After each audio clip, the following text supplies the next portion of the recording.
I'm McGlashan. I'm studying a double degree in a Bachelor of Agriculture and a Bachelor of Business, and I'm in my 4th year and I'm representing UNE at the IFAMA conference in Denmark. I attended the conference last year in the USA, and it was a really good experience. I met a lot of very smart people and some very good presenters, and I learned a lot about the global food security issue and a lot of strategy as how best to tackle those sorts of issues. I really wanted to do this again to expand my networking opportunities. Last year I got a lot out of it, but I felt like I could have gone one better and met a few more people and maybe even try and line up possible future employers. So I'm really interested in networking and learning about the European ag industry as well.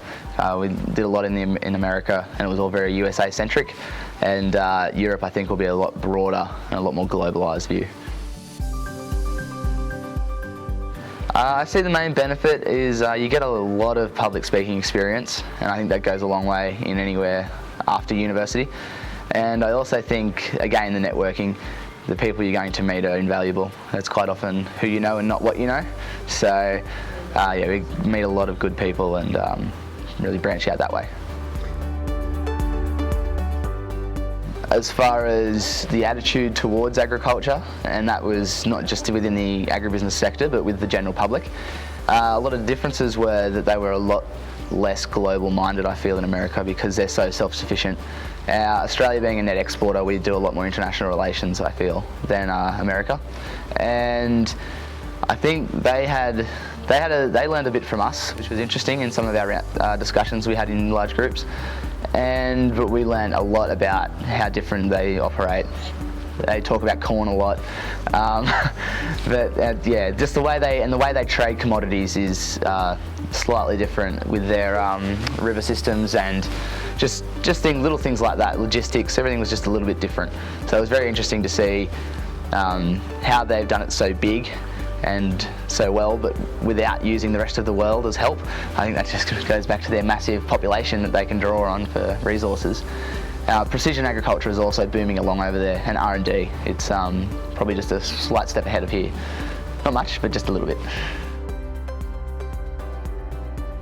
I feel the systems in Europe will be maybe even more intensive again. That was the other thing about America. It was a much more intensive, smaller farms. Europe, I feel, will be the same. I was told Denmark I'm going to be blinded by the amount of green. So, and they're booming. They're a technology hub in Europe. A lot of the best technology is coming out of Europe and getting applied to our more arid areas. So it'll be interesting to see the people that are involved with developing these products and these technologies that are really pushing agriculture the next step. Last night we all got together and we did a practice session running through a case study from start to finish. We sat in there in a room for 4 hours. We went through the nuts and bolts of a possible cooperative that was going to be merged in the United States, and we gave a direction and a quantitative analysis on how they should go about being a cooperative in terms of their market opportunities and the strategic alternatives that were available to them. And we came up with a plan for them going into the next 5 to 10 years on how they could build their business and run a profit in doing so, most importantly. And yeah, we all worked together as a team. So at the end, we presented it to our mentors and in a 15-minute presentation. And we felt we went really well. We've come a long way since our first presentation. We've got rid of a lot of ums and ahs.